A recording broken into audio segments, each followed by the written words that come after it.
KaraokeBooks. Meditations. Marcus Aurelius. Translated by George Long. Audiobook. Book 2. 1.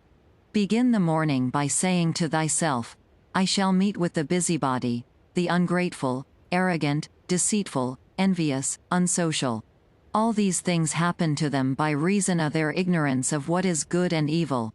But I who have seen the nature of the good that it is beautiful, and of the bad that it is ugly, and the nature of him who does wrong, that it is akin to me, not, only, of the same blood or seed, but that it participates in, the same, intelligence and, the same, portion of the divinity, I can neither be injured by any of them, for no one can fix on me what is ugly, nor can I be angry with my kinsman, nor hate him.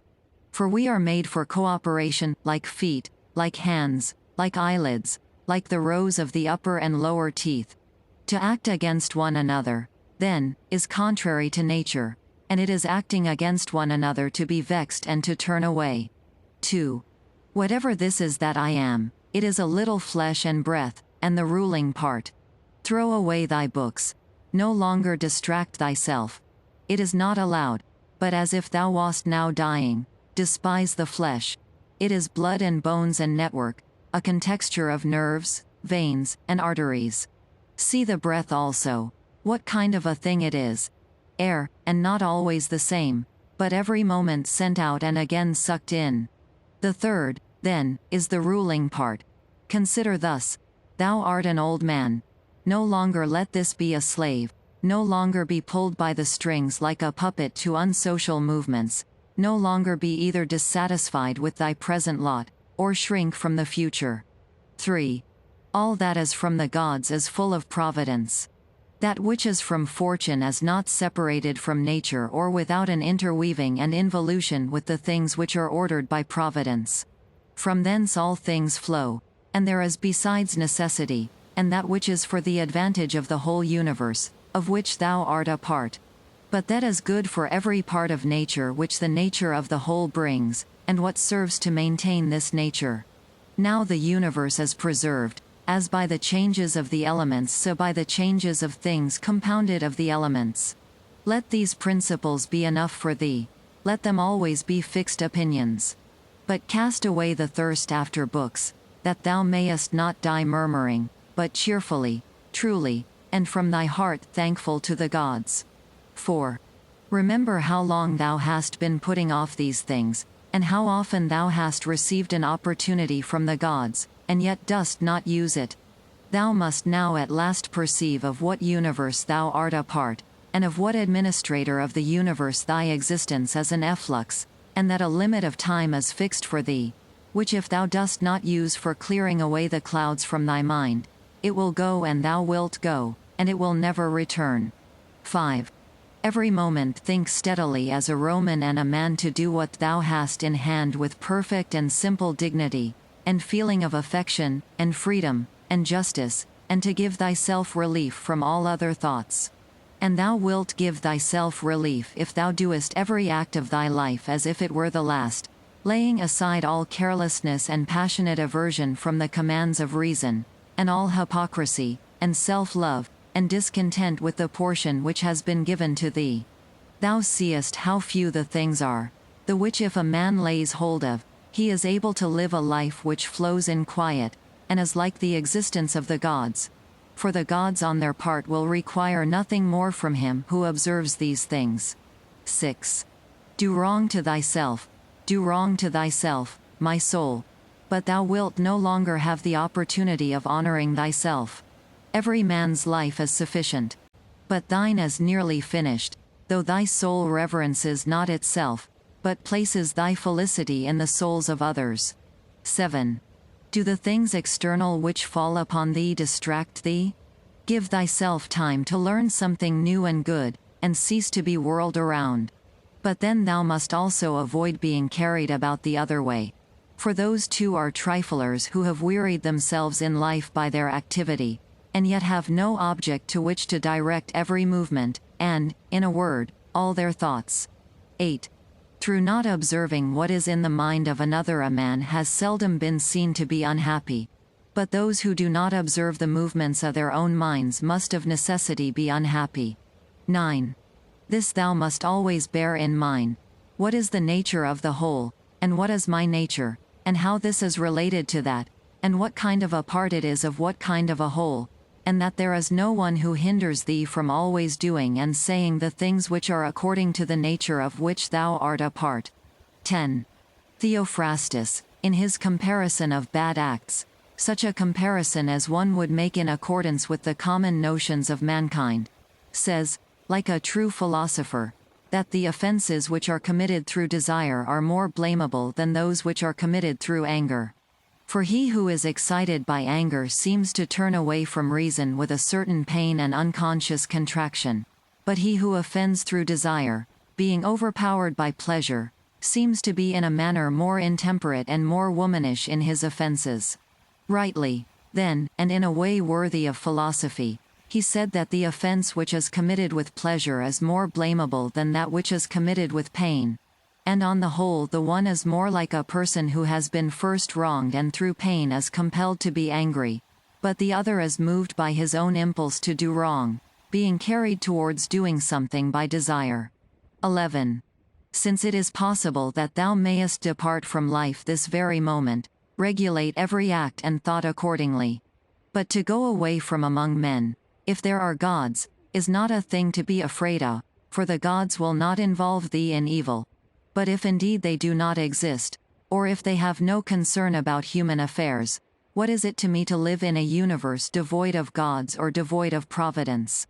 But in truth they do exist, and they do care for human things, and they have put all the means in man's power to enable him not to fall into real evils.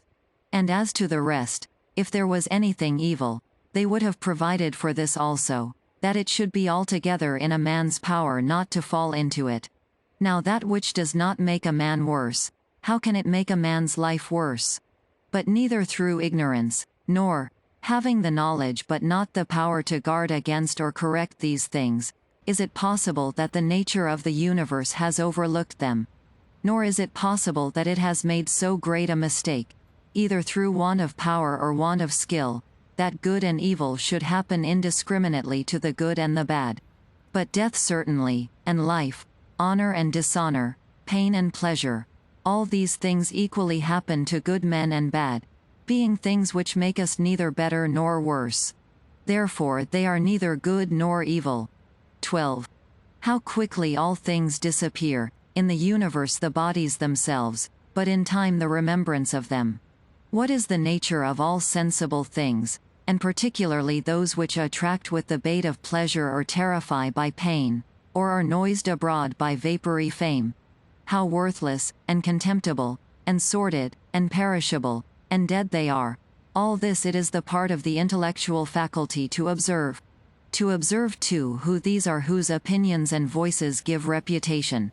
What death is, and the fact that, if a man looks at it in itself, and by the abstractive power of reflection resolves into their parts all the things which present themselves to the imagination in it, he will then consider it to be nothing else than an operation of nature.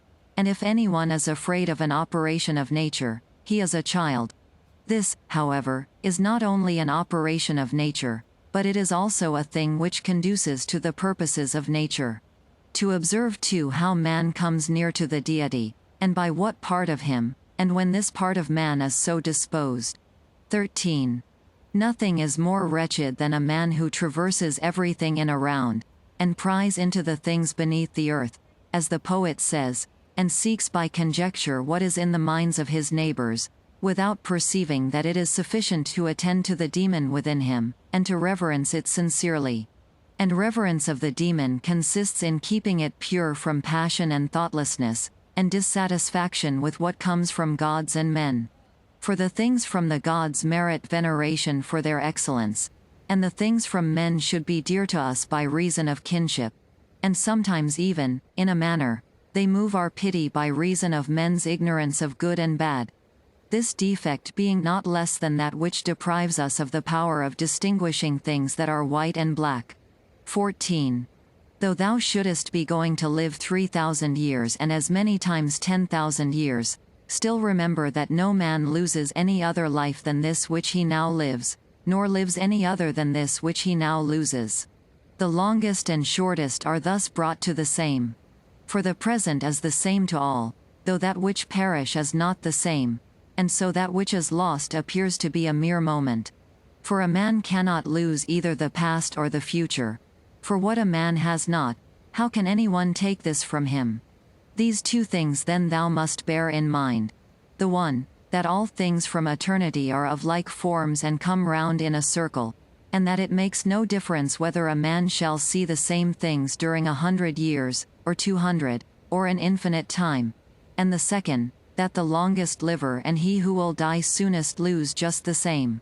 For the present is the only thing of which a man can be deprived, if it is true that this is the only thing which he has, and that a man cannot lose a thing if he has it not. 15. Remember that all is opinion. For what was said by the cynic Monimus is manifest, and manifest too is the use of what was said, if a man receives what may be got out of it as far as it is true. 16. The soul of man does violence to itself, first of all, when it becomes an abscess, and, as it were, a tumor on the universe, so far as it can. For to be vexed at anything which happens is a separation of ourselves from nature, in some part of which the natures of all other things are contained. In the next place, the soul does violence to itself when it turns away from any man, or even moves towards him with the intention of injuring, such as are the souls of those who are angry. In the third place, the soul does violence to itself when it is overpowered by pleasure or by pain. Fourthly, when it plays a part, and does or says anything insincerely and untruly. Fifthly, when it allows any act of its own and any movement to be without an aim, and does anything thoughtlessly and without considering what it is, it being right that even the smallest things be done with reference to an end. And the end of rational animals is to follow the reason and the law of the most ancient city and polity. 17. Of human life the time is a point, and the substance is in a flux, and the perception dull, and the composition of the whole body subject to putrefaction, and the soul a whirl, and fortune hard to divine, and fame a thing devoid of judgment.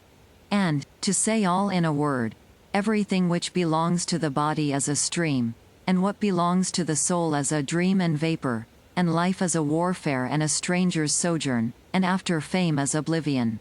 What then is that which is able to conduct a man? One thing, and only one, philosophy. But this consists in keeping the demon within a man free from violence and unharmed, superior to pains and pleasures, doing nothing without a purpose, nor yet falsely and with hypocrisy, not feeling the need of another man's doing or not doing anything, and besides, accepting all that happens, and all that is allotted, as coming from thence, wherever it is, from whence he himself came, and, finally, waiting for death with a cheerful mind, as being nothing else than a dissolution of the elements of which every living being is compounded. But if there is no harm to the elements themselves in each continually changing into another, why should a man have any apprehension about the change and dissolution of all the elements? For it is according to nature, and nothing is evil which is according to nature. This in Carnuntum. KaraokeBooks.